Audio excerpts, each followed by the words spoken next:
Welcome back, everyone. This is going to be a very quick Power Nap report for June 30th, 2024.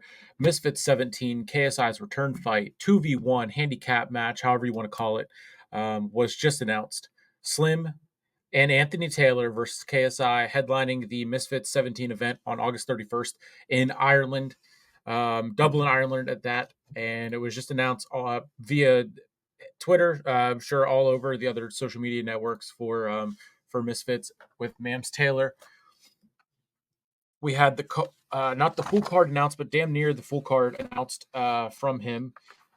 He did go on to say in a Twitter space that I was a part of. He did say that there will be two more matches coming and announced in the next 2 to 3 weeks. They are also having a kickoff press conference tomorrow at some point, so that's going to be something to look out for on DAZN. But the card as of now, Misfits 17 in Dublin, Ireland, Gabriel Silva versus Weedy for the number one contendership for Jarvis's championship. I don't know what weight class it is. And then we have a first round matchup in the vacant Misfits Cruiserweight Championship tournament. This was the title that KSI ended up giving himself. I know he won a couple of matches, or so you can say, and ended up introducing the title, and then all of a sudden having the title be on the line in one of his fights, which he did vacate because he was going back on to taking a break. Which okay, that's fine. Jake Cornish versus Mike Edwards, and the winner will face Le'Veon Bell in the next round of that tournament. To which Mams did say Le'Veon is the favorite for that tournament. Then you have DTG versus Minicon. Minicon stepped in for DK Money. That's all the details that Mams gave on that one for those of you that are new to the crossover scene and Misfits and all that. I am just as new, if not for the main guys in that scene. So Sami Hamed versus Jesse Clark is also on the card. This is Sami Hamed's debut and boxing debut. And Jesse Clark is a TikToker. That's all I know. And then we have Danny Aarons versus Bevo. Mams Taylor said both of those guys take it seriously. Also, the Misfits Lightweight Championship, Dean the Great versus Dave Fogarty. Fogarty is from Ireland and is the best friend and photographer of Conor McGregor. So that is giving me speculation, maybe a little tease that Conor will be there. And then eventually we're going to have a face-off of Conor McGregor and KSI, knowing that KSI doing this, knowing that that's a fight that Jake wants, just to get it before he would get it. And I see Conor taking a KSI fight over taking the Jake fight because, let's be honest, I think Conor could finish KSI. I think Jake would give Conor more of a fight in that matchup. So Conor would definitely, I think he's going to definitely take the easier fight if and when he would do it and get back into the boxing space. But I think that maybe if he would think of it in a different way of money, in terms of money and a big money fight, it would definitely be the Jake fight would be the way to go. And then of course the headliner, KSI versus Anthony Taylor and Slim in a one.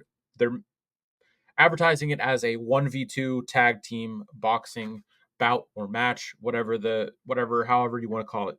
So Mams did also confirm in the Twitter space the rules would be Slim and Anthony Taylor must have at least one tag during the match with a limit of 3.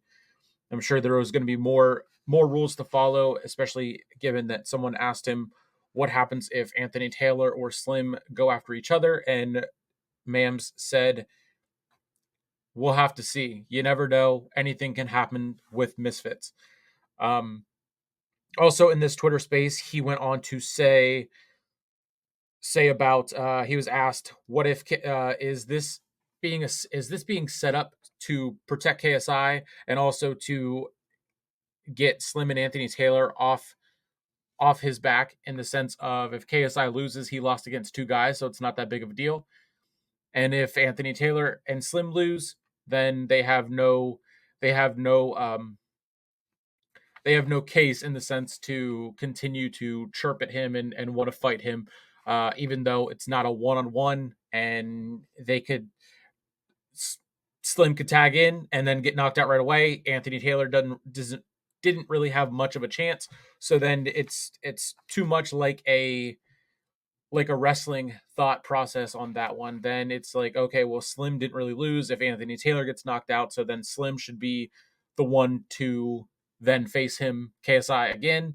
So it's very confusing in why they're doing this. And my issues with this, whenever they first even talked about it and KSI announced this, that this was the offer he was putting out for his next fight on August 31st in Dublin.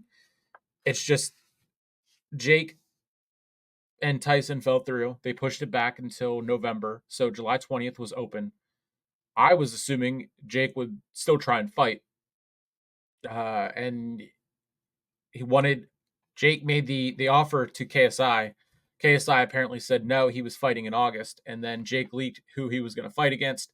That fight ended up not happening, and then KSI didn't know what was going on. So then KSI's team, of course, firing back saying, "Okay, how about May of 2025?" And then Jake's team replied, "May doesn't work for them." I don't know why they didn't just do it in July or even settle on the August date over in Ireland. And that's a mutual site. It's not in America, not favoring Jake, not in London, not favoring KSI. It's in a neutral site. Get it done in August. Jake would still have time to rest up and get ready for the November fight against Tyson. And then you're also settling KSI and Jake in the middle of I know it's towards the end of the summer, but it's before football season, so there's no issues with in conflicting with college football, as Jake says. Because if they were to do it in December over in the UK, it would conflict with college football and regular football. If they would do it on a Saturday in prime time in the UK, would that whole thing, which makes sense from someone here in the States over with KSI who they don't get college football and all that. They whatever. Now where we stand at Jake and KSI, apparently February is now the date being thrown around. First it was December of last year. Then it got pushed to once again December of this year. Now then we were at May of 25. That was KSI's final offer at 185 pounds in the US, and that was it. Jake apparently is already booked for May. My guess would be another boxing fight or his MMA debut for the PFL. There's also some news on in the Twitter space of Misfits getting into the MMA space, along with another branch under that umbrella in total. KSI Jake is now being thrown around for February of 2025. So if it happens, that would be awesome. But you got to think Jake fighting in March, July, and then November, 185, 185, and then going up to 200 from November to February. Would have to train, rest, train, cut the weight back to 185 if that's what they go on. I know Jake had proposed in his last tweet, talk back and forth with KSI. He wants it at 200 in the US, Madison Square Garden, which would be massive. And KSI then, of course, playing his side of it, ducking once again, saying, "You said 185, I'm giving you 185, now you're asking for 200." They're never going to be able to agree on it if they don't just agree on it. 185, I think, is fair. Jake what naturally walks around at 200 and 206. I think it is. He got up to 230, of course, in prep and training for the Tyson camp, and then dropped back down immediately. The Perry fight is at 185. I'm assuming 185 or 188, something like that. So hopefully the KSI Jake Paul fight it does happen. It does get it. They finally get it done. We see that February 2025, May of 2025, or even December of 2025. Hopefully it's just at a neutral site, or KSI does man up and say, "Okay, Jake, you can have the fight wherever you want." Given that Jake has already fought over in London when he fought Deji, and KSI has only fought in the US one time when he fought Logan in their rematch. So I think you either you do the first fight with a neutral site, and then I think you can give this one a trilogy. Honestly, if unless Jake or KSI were to win the first one and the rematch, or if there's a tie, whatever the case is, Jake Paul KSI, is it ever going to happen? Who knows? Hopefully it does. But we do know that KSI is fighting August 31st, Misfits 17, Dublin, Ireland. And we know Jake Paul is fighting July 20th, Amalie Arena, Tampa, Florida, Mike Perry. There's different levels to this, and both of them are showing that they're on very different paths right now with what KSI is doing in these gimmick fights as warm ups, as he tweeted out. It also seems like he doesn't even want to fight. He's just fighting for DAZN. Jake is the one that is in the gym every single day, that wants to fight, is staying active and fighting actual boxers to stay active, and that everyone is still complaining about the fights that he's putting on. He hasn't had a pay per view since I think the Diaz fight. His last his last two or three fights have been non pay per view events. December, Andre August, I was there. It was insane. And then March with Ryan Borland. So he's given everyone what he wants, and then all of a sudden it's still not good. Now he's fighting Mike Perry, and it's back to, oh, he just fights MMA guys. So it's like he fights boxers that no one knows, and then everyone's going to claim that he doesn't fight boxers when they don't know boxers. And the only ones that people know are when he fights MMA guys that choose to step in and take the fight, and also have already trained boxing. So that's just insane. And then KSI is just still fighting the crossover influencer scene, which would be fine if he would just choose guys that actually look like they have a chance. If he would just fight Anthony Taylor one on one, that would be fine. He would get the respect from me at least. And then you go from there. But him choosing to fight Pineda and Swarms in one night as his return fight, and then coming back to it after he takes time off and he fights a 2-on-1 handicap match, a tag team handicap match at that. I mean, that's just it's stupid.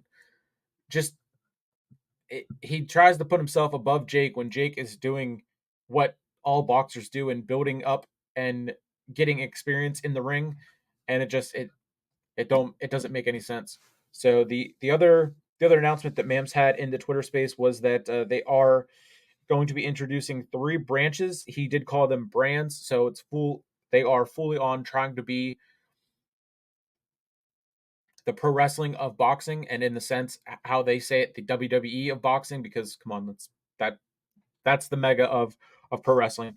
But he went on to say the Misfits House of Combat, which will feature the crossover influencers and athletes seen in boxing.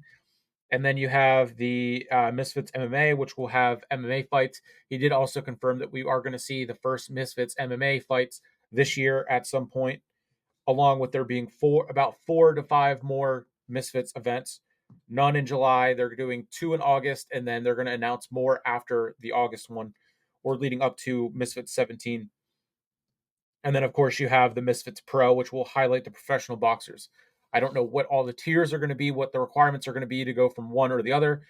He did go on to say that it has to make sense whenever they do matchups that will be crossover. If you doing athletes of other sports that want to fight a pro boxer like a Le'Veon Bell, that makes sense. He's been active in the sport of boxing. He's good, and he can handle himself in the ring. But they're not going to give an influencer that's brand new to boxing a fight against an athlete that is better in the ring than what he is at, which I think is good. It's a step in the right direction for what they're doing, and they can. I wish they would get rid of and get away from the gimmick fights. Someone in the space asked if there's going to be tag team belts and a tag team championship in Misfits. I think that's with what it is, the tag team thing. You love it or you hate it. It's interesting. It's wild, but I think it's I'm a fan of both, so I get it that they're just trying to be different, trying to add that extra thing to it. But man, oh man, it's going to be a crazy summer into the fall to see the back and forth with Jake and KSI, especially after Jake's fight on the 20th, what KSI has to say about it, and then in August, whenever KSI is putting on his event with the 2-on-1, and what Jake has to say about it. And then if we're ever going to get to the fight, B, if we do the rematch, and then C, have them actually squash their beef, like Logan said on one of the episodes of Impulsive, and then have Jake run out his Celsius deal, join Prime, and then all 4 bring Deji back into the mix. And then at some point, let's do Logan and Deji versus KSI and Jake, maybe on the rematch, get that set up. There's so many different options, different paths that we could go. And it's going to be fun to see how the four pioneers of the crossover influencer boxing scene take it to the next level, take it full circle to where all four are back on one card. We already got KSI and Logan on one card again with the Prime card, but I think you have the chance to do a Forbidden Door in the boxing scene. Jake and MVP versus KSI and Misfits, and then Logan obviously in the balance with not being on either one, signed to either one, which shout out to him for being loyal as he can be to both sides, his business partner KSI and his brother with Jake, although he did obviously he would go with Jake. There's no doubt about that one. So, but Logan is doing his thing in the WWE, which no one is faulting him for, and he is choosing to do what he is better at, which definitely is WWE. So that was a quick, nearly 20-minute power nap report for the Misfits 17 event. And June 30th, I will be back for the preview of Monday Night Raw tomorrow, and then NXT on Tuesday. Not doing a preview for Dynamite on Wednesday, and then the full court press on Thursday, and of course the post bell podcast for SmackDown on Friday, along with the preview for SmackDown. So until then, that's the schedule for the rest of the week. Thanks for tuning in. Misfit 17, August 31st. Jake Paul, Mike Perry, July 20th. Can't wait for the summer to pick up. Boxing, MMA, wrestling, combat is holding it down in the sports world up until football starts. 11 Sundays left until the NFL. Man, I can't wait. Summer's cooking. It's heating up. I can't wait for more. See you next time.